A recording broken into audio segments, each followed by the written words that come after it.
paz do Senhor a todos, esse é o programa Anunciando o Evangelho Eterno. Todas as semanas nós temos um encontro para falarmos da Palavra de Deus, dando ênfase especialmente ao conteúdo da Escola Bíblica Dominical da Igreja Cristã Maranata.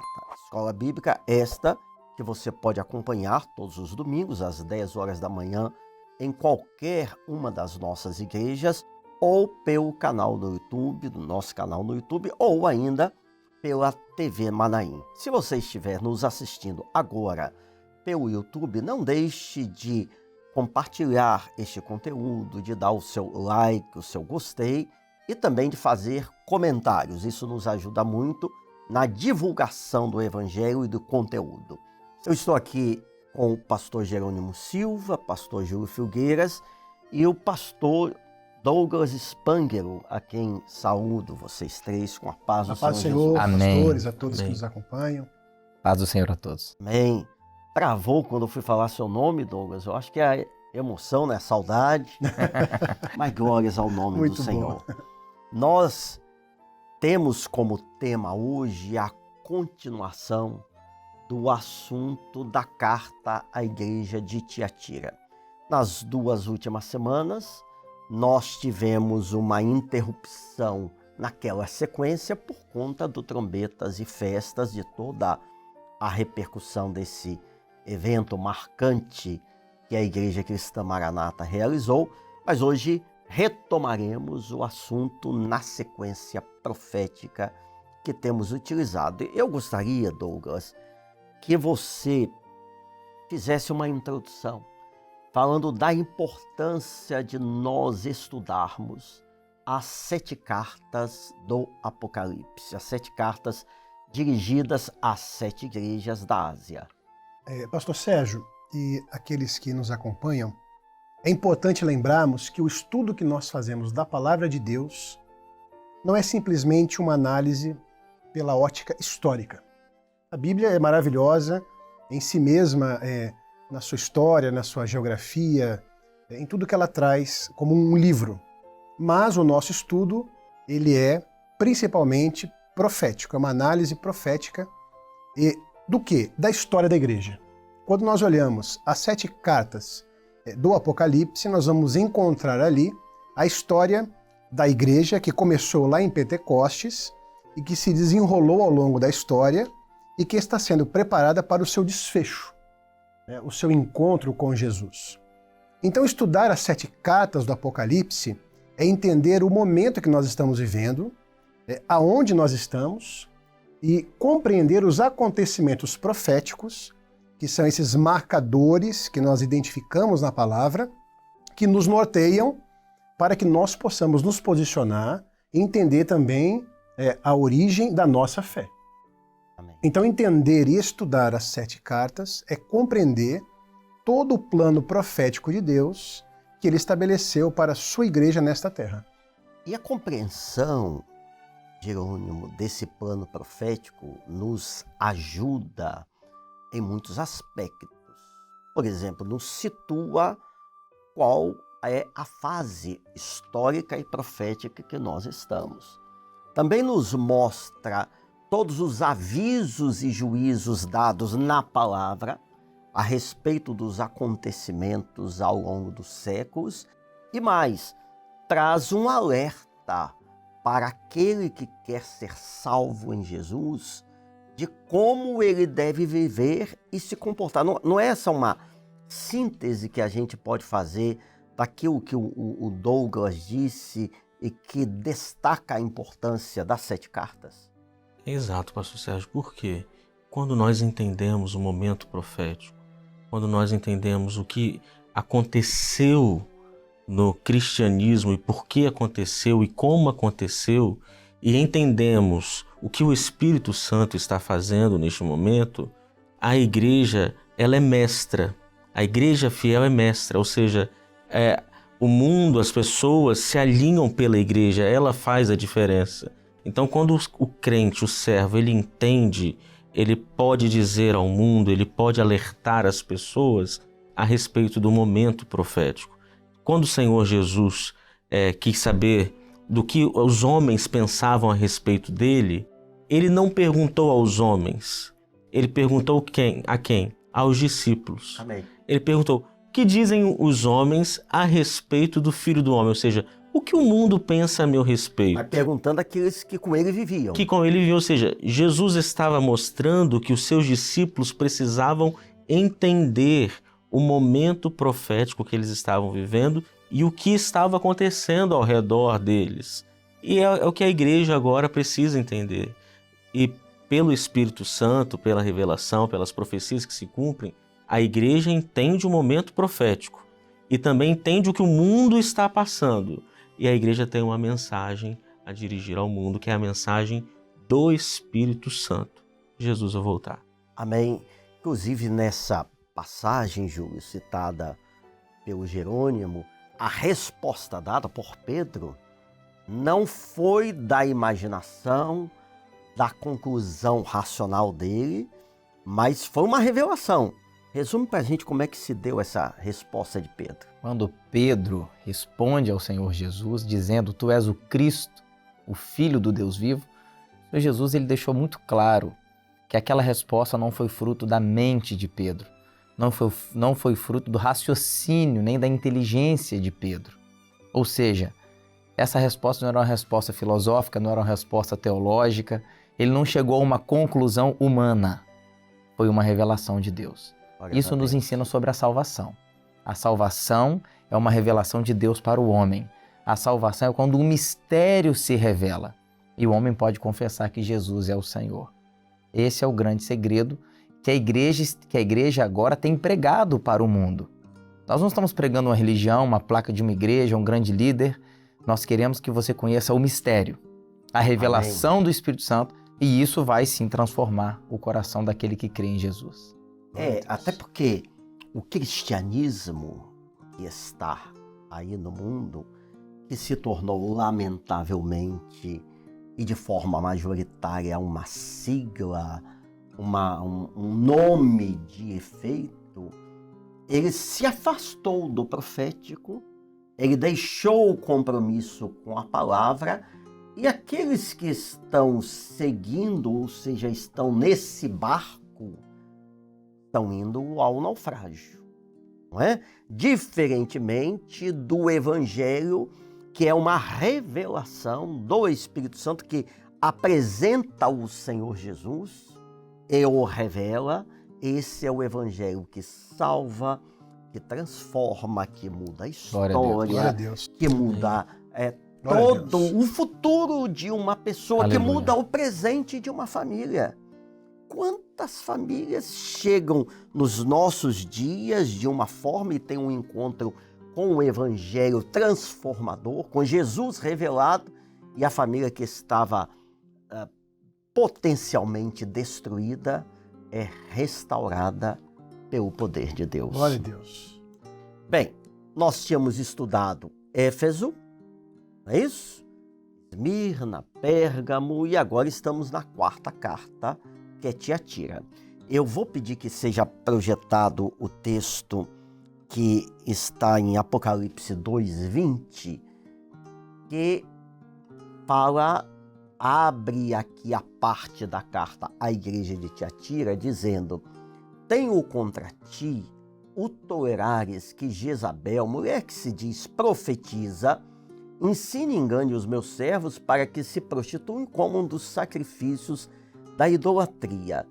Vamos repartir aqui os comentários, mas eu gostaria que nós começássemos como mulher que se diz profetiza.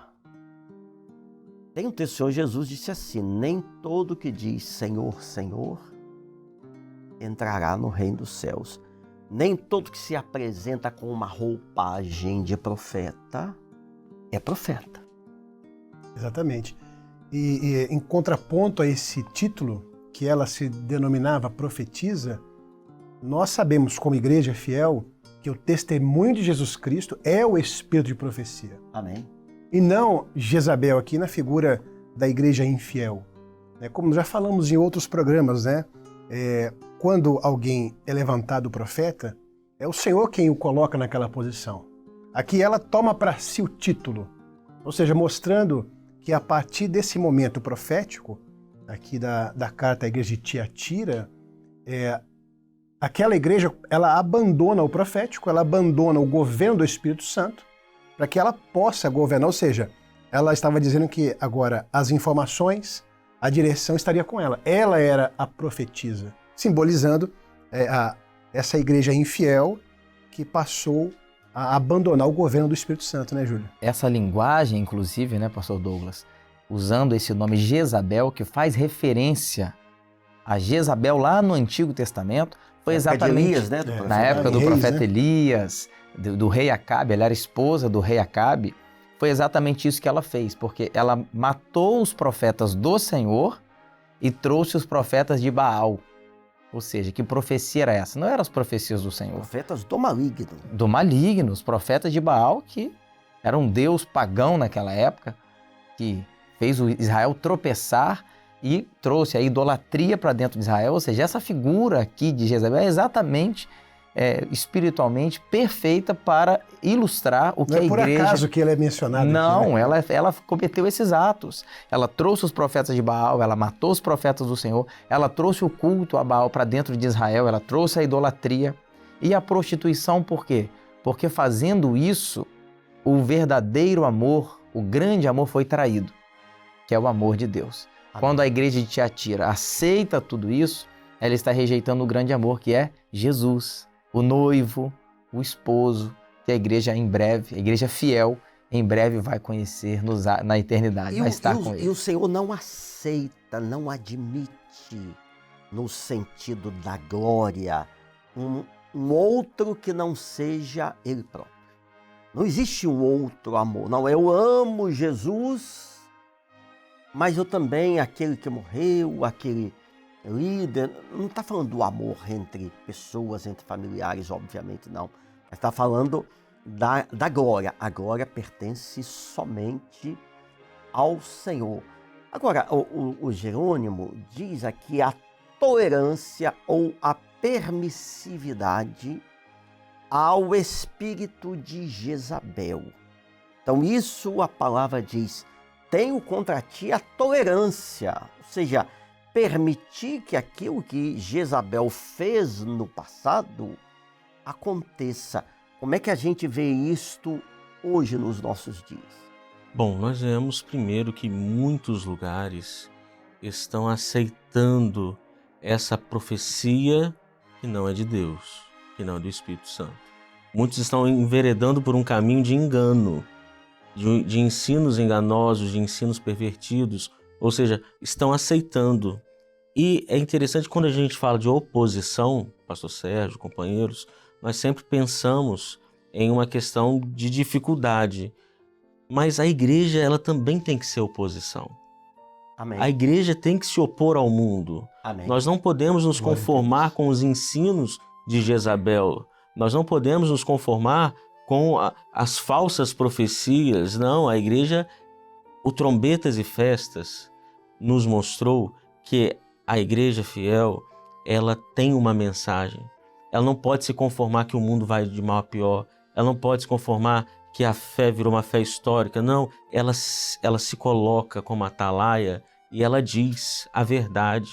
Porque nós fomos libertos pela verdade. Quando o Filho do Homem vos libertar, verdadeiramente sereis livres. Ele nos libertou, ele tem o Espírito da verdade e a igreja, ela não pode aceitar, ela não Amém. pode dar espaço.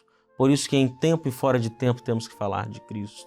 Por isso que em todo tempo temos de anunciar o nome do Senhor e temos de ser oposição, resistência a esse espírito de Jezabel que está operando em muitos lugares. Mas para a glória do nome do Senhor, Glórias a Deus. o que opera em nosso meio é o Espírito Santo Glória a da Jesus. promessa. Glória a Deus. Tem o texto, não vos conformeis com Com este mundo. Consegui achar, depois a gente lê, mas o que o Jerônimo disse, eu quero fazer uma referência aqui ao seguinte: as coisas cada dia mais se modernizam. Isso tem muito valor em diversos aspectos. Como hoje, estamos aqui num estúdio e vai para o YouTube, temos inteligência artificial e tradução e satélite, um telefonezinho a gente vai se comunicando. Falando do nosso âmbito, o Douglas estava me falando, ele dá assistência a um grupo de irmãos nossos na Nova Zelândia. Ou seja, um lugar extremamente distante, mas usando os aplicativos de comunicação, vai lá, ora, entrega dons, prega a palavra, canta louvores, não é isso? Tudo isso é muito bom. Agora, a modernidade no projeto de Deus, ela não existe. Aqueles que estão comprometidos com a palavra vão ficar adstritos, vão ficar comprometidos com o que está na palavra. Mas agora, para nós atrairmos mais gente, nós temos que mudar o discurso. Vamos flexibilizar um pouco o evangelho. Isso não existe. A gente pode modernizar o templo, né? As coisas físicas, estruturais, de tecnologia, mas flexibilizar a palavra, o caminho. Vamos agora, o caminho... É estreito. Ele é estreito. Ele não tem uma medida humana, mas digamos que, só para ilustrar aqui, for de 10 centímetros ou 10 metros. Não, vamos alargar um pouco aqui, vamos triplicar essa medida do caminho. Isso não existe. Então a tolerância a Jezabel mostra tudo isso, e sabe o que é pior? Que muitos estão recebendo um ensino que é enganoso e caminhando para a perdição. Com Bíblia, com vida indo a cultos, a rituais, mas sem Jesus, sem a salvação. O texto, pastor Sérgio, está em Romanos, capítulo 12, verso 2, que diz: "E não vos conformeis com este mundo, mas transformai-vos pela renovação do vosso entendimento, para que experimenteis qual seja a boa, perfeita e agradável vontade de Deus." Ou seja, não tome a forma do mundo. E a renovação não é da palavra, não é do evangelho, é do entendimento. A palavra não precisa de ser atualizada. Não. Exatamente. Mas é o homem que precisa ser transformado. Que é o evangelho, o cristianismo que aí está, prega uma palavra que não precisa de transformação. Agora, o final desse texto, Júlio, diz assim, para compreender qual seja a boa e agradável, perfeita e agradável vontade de Deus. Essa é a marca do crente fiel.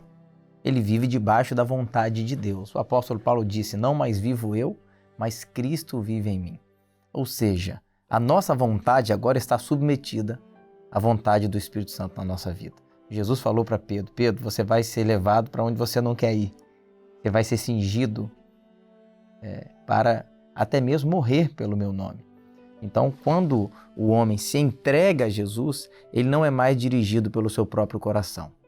Ele é dirigido pelo Espírito Santo de Deus. E aí está o segredo do Evangelho. O Evangelho não está aqui para nos agradar. Ele está aqui para nos salvar. E muitas vezes nós temos que levar a nossa cruz, ir contra nós mesmos, renunciar a nós mesmos, para que Deus seja glorificado na nossa vida. Pastor Sérgio, o Jerônimo fez uma colocação, eu acho que vale a pena trazer aqui. Ele falou assim: nós temos um compromisso em falar a verdade. E a palavra fala sobre o ofício do verdadeiro atalaia, né? Amém. Do profeta. Porque se ele estivesse vigiando os muros, ele visse o ataque chegando, ele não tocasse a trombeta, o sangue cairia sobre ele. Mas se ele tocasse a trombeta, as pessoas se dessem por avisadas e elas não tomassem providências, o sangue não era mais sobre ele. Ou seja, como obra do Espírito, nós temos um compromisso em tocar a trombeta. Que foi feito no Trombetas e Festas. Que foi Trombetas e Festas, o anúncio. Inclusive para Israel. A proclamação. Então, nós temos um compromisso com o profético e nós não vamos nos desviar dele. Amém. Glória a Deus por isso. Você ia falar? Não, o pastor Júlio comentou sobre o mudar de mente, né? O mudar a forma de pensar, o governo. E até algo que nós mencionamos outro dia, a palavra arrepender no grego, no original, ela quer dizer mudar de mente para melhor. Que coisa, hein? Quando a pessoa se arrepende, ou seja, o que é o verdadeiro arrependimento? É você mudar de mente. aquela mente, aquele governo que se tinha antes, aquela forma de pensar, de agir, de revidar, de falar, tem que ser mudada para o governo do Espírito. Glória a Deus. O governo Glória do a Espírito Jesus. Santo. Então, mudar de mente, ou seja, é receber a mente de Cristo. Amém. Glória a Deus. Glória a Vamos Deus. ler agora Mateus 13:33, que fala da parábola do fermento e que tem um paralelo profético com a carta à igreja de Tiatira. Como nós sabemos, 7 cartas e são 7 parábolas em Mateus 13, cada uma delas, além dos 7 Espíritos de Deus lá em Isaías 11, tudo tem um entrelaçamento profético. E aqui na parábola do fermento diz, Senhor Jesus falou, o reino dos céus é semelhante ao fermento que uma mulher toma e introduz em 3 medidas de farinha. Nós já tínhamos visto que em Éfeso, a primeira carta, foi colocada a primeira medida de farinha, a palavra, o Pai, Deus Pai. Em Esmirna, a segunda medida de farinha, que foi o corpo, o Senhor Jesus. Por fim, em Pérgamo, a terceira medida, o Espírito Santo, a fé. Ou seja, nós temos o projeto completo. Pai, Filho, Espírito Santo, a fé, a operação do Senhor. De repente, vem alguém de fora e introduz o fermento para que tudo fique levedado.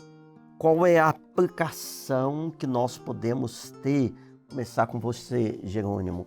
A partir de tudo que nós já falamos, como é que nós resumimos essa introdução do fermento? Bom, o fermento é aquilo que vem de fora para ser colocado na massa, para dar volume, para inchar a massa. O que eles usavam como fermento antigamente? Eles usavam muitas coisas.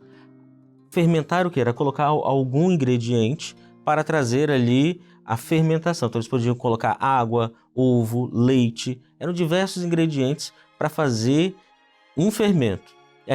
Criava aquela fermentação e eles colocavam na massa. Ou seja, como o histórico se encaixa com o profético, né? É o que acontece hoje no cristianismo. Eles colocam qualquer coisa que possa fazer um fermento. Filosofia, né? A fé histórica, movimentos, teologia, pensamentos. É isso aí. O pastor Diniz, ele uma vez usou uma frase, eu nunca esqueci. Existem lugares que estão tentando tirar as pessoas do mundo, dando um pouquinho de mundo para eles, dentro da igreja. Que coisa, hein? Então é aquilo que tudo aceita, o cristianismo aceita tudo. Vai fermentar? Então você pode colocar aquilo ali. Ou seja, são aqueles pensamentos, aquelas linhas, aquelas intenções, aqueles ensinos, aquelas profecias que não são do Espírito Santo, mas que são mentiras, que fazem com que a massa, ou seja, o ensino verdadeiro, ele seja levedado. Que a igreja infiel que cria esse grande volume para que pessoas possam se achegar a ela.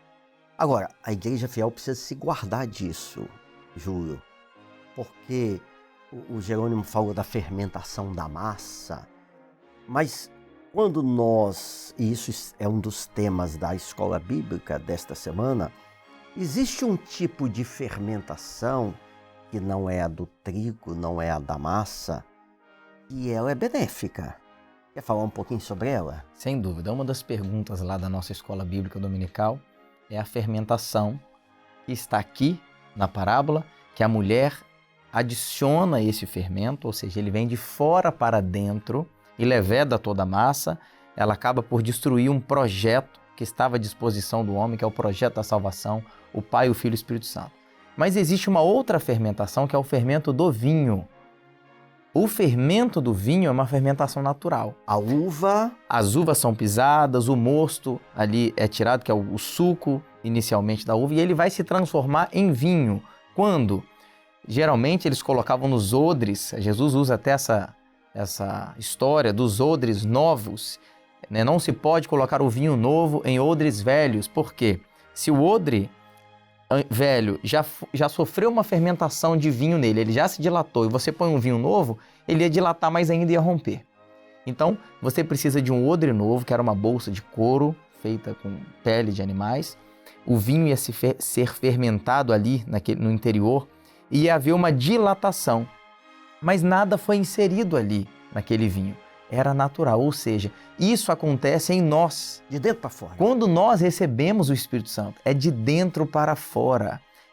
O nosso coração se dilata com a graça de Deus, com a salvação que vem do Senhor.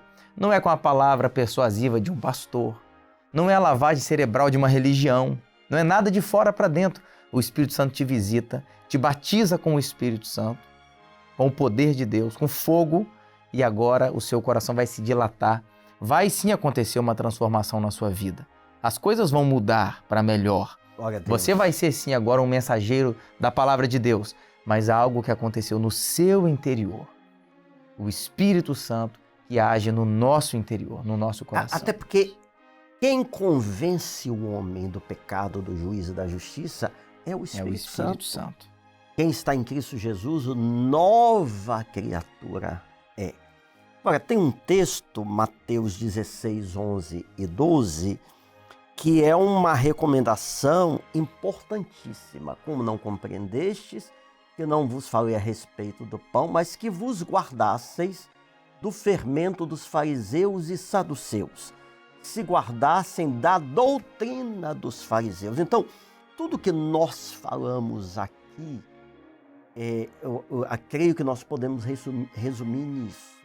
Ou seja, é um aspecto doutrinário, a tentativa do mundo, do maligno, do cristianismo de fora em subverter, em mudar a doutrina que é pura, que é eterna, que é profética, que é imutável, a bem da verdade, transformando aquilo que é profético no meramente histórico e nos interesses pessoais. Isso nos leva, Douglas, a nos lembrar de uma coisa. Um dia, você que está aqui, o senhor, a senhora, recebeu uma palavra que entrou no seu coração.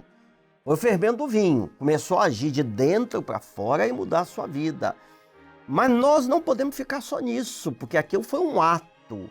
O ato de Deus que te elegeu, houve um encontro com o Senhor Jesus, você o aceitou, mas aí tem-se início a um processo que pode durar dias, meses, anos, décadas, até Jesus voltar ou a pessoa ser levada pela morte. Fala um pouquinho para a gente sobre essa necessidade de que a pessoa receba a bênção do Espírito Santo e nela permaneça. Eu vou pedir que seja até projetado aquele quadro de salvação, ato e processo, e você faça uma menção final, já encerrando o nosso programa de hoje. Perfeito. Nesse quadro que nós estamos vendo aqui na tela, ele representa o projeto da salvação de Deus. Deus, na sua soberania, ele elege o homem na sua eternidade. E em um determinado momento da jornada da vida desse homem, Jesus se revela. Jesus chama o homem para a salvação. E naquele momento, nós teremos a opção de executar o nosso livre-arbítrio. Ao nos encontrarmos com Jesus, nós poderemos escolher se nós vamos agora caminhar com Ele ou abandonar esse chamado. Mas quando nós abraçamos a salvação, nós entramos no processo. Amém. Que é agora dirigido pelo Espírito Santo. Glória a Deus. O homem, ele é chamado, ele é escolhido, ele é eleito em santificação do Espírito. E agora ele passa a ser governado pelo Espírito Santo, que vai moldar o coração do homem, que vai moldar a sua mente, que vai fazer dele um coração cheio, um coração dilatado, cheio da presença do Espírito Santo. E é isto o que o Senhor tem feito conosco. O Espírito Santo, ele tem governado a nossa vida neste processo. E a palavra de Deus diz, pastor Sérgio, em Hebreus, o justo viverá da fé. Mas se ele recuar, a minha alma não tem prazer nele. E o versículo seguinte diz assim, mas nós não somos daqueles que se retiram para a perdição, Amém. Mas daqueles que creem Glória para a conservação Amém. Da alma. Glória Neste processo de santificação do Espírito, Deus tem colocado fé em nosso coração para nós caminharmos rumo à eternidade. É isso que Ele tem feito conosco e é isso que Ele deseja fazer no coração da senhora, do jovem e todos que participam conosco deste programa. Amém. Glórias a Deus. Que bênção. Pai do Senhor a todos. Amém. Até a próxima semana, querendo Deus.